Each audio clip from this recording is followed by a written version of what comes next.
Hi ka-DIYs! Welcome back to my channel, Kat here again, and for today, we'll be doing another quick and easy DIY project.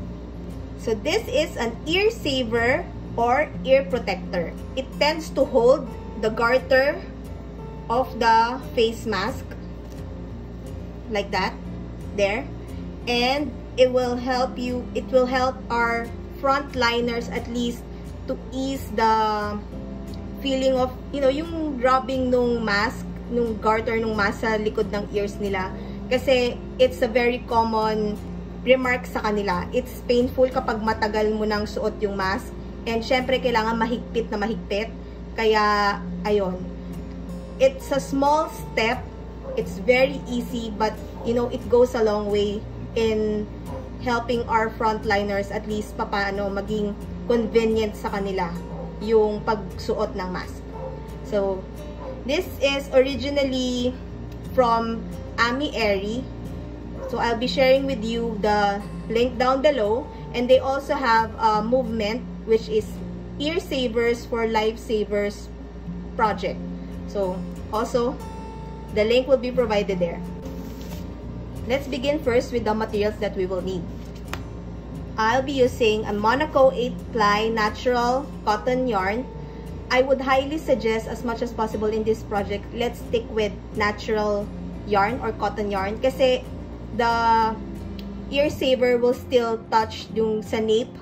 Kaya, if it's synthetic, baka mag-cause din ng rashes, diba? Or irritation kasi yung fiber niya magra-rub pa rin naman dun sa batok.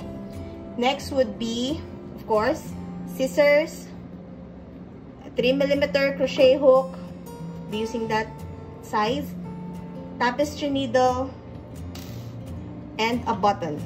If in case you don't have a button, in this tutorial, I'll also teach you how to crochet one in replacement of it. And lastly, container for yarn trimmings. Of course, we still need to save those yarn scraps for our future projects. Let's start.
And we're done with the base of our ear saver. All we need to do now is to sew a button here at the end, at the edge. It will hold the ear saver. So there are 5 buttonholes. You can easily adjust depending dun sa gagamit and kung gaano kahigpit dapat. For the first one, I'll show you how to attach the button. Then next, if you don't have a button, I will teach you how to make a crochet button. Okay? In dealing with the tails, I'd prefer pa rin, instead of doing one SC or like doing a knot, I still prefer weaving it. So I'll go on the second double crochet, second to the last. So I'll put it like this way. Dito muna. Papapuntahin ko sa second double crochet there. So it's now there. Then I will weave back and forth. I'll weave back and forth this ano. So this is the tail. Ito yung beginning tail natin eh. So I'll work on with the tail first. Then ilulusot-lusot ko siya doon sa mga DC sa second and last na double crochet. Pabalik-balik para mas matibay. You can also do hanggang dun sa third to the last DC para kung prefer nyo ganon. Ayan. Just tug it a bit. Then there, show it to you closer a bit. Ganyan. Weaving, it's up to you kung gaano ka daming beses mong iba back and forth. Pero rule of thumb ko, minimum of 3 para sure. Kasi meron ka pang beginning tail, diba? Gaganunin mo din siya. I-weave mo din. Pabalik-balik. Kasi the ear saver is also crucial since it's holding the mask ng frontliners natin. We cannot afford for it to be accidentally, matanggal or mawala, diba? Or mapigtal. So that's the reason why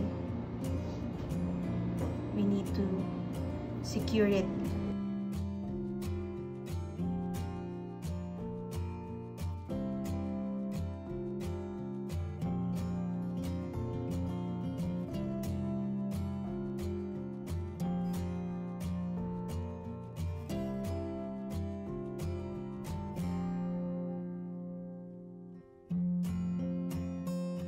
There we go. Now we have a button attached on our ear saver. So it's very secured, weaved, and there. Now let's proceed with the version wherein if we don't have a button, we will replace it with a crochet button. Okay? We'll need to start with magic circle and chain 2, then 9 double crochet inside that magic circle. Slip stitch, then weaved the outer V, then pull it, then that's the button. Okay?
And we're done with our crochet one button ear saver.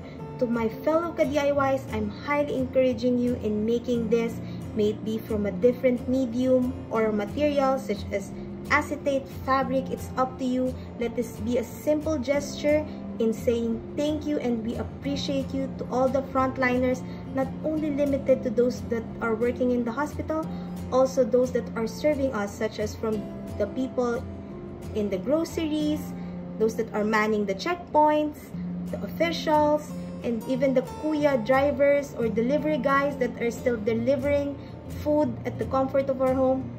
You can hand it to them, show the ear saver how to put it, and at least make their lives easier. I hope you like my video. If you haven't subscribed yet, please don't forget to hit the subscribe button and like the video as well. And if you want to be notified on my future videos, hit the bell button.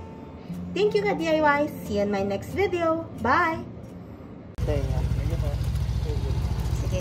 Thank you, kuya. Sige, kuya.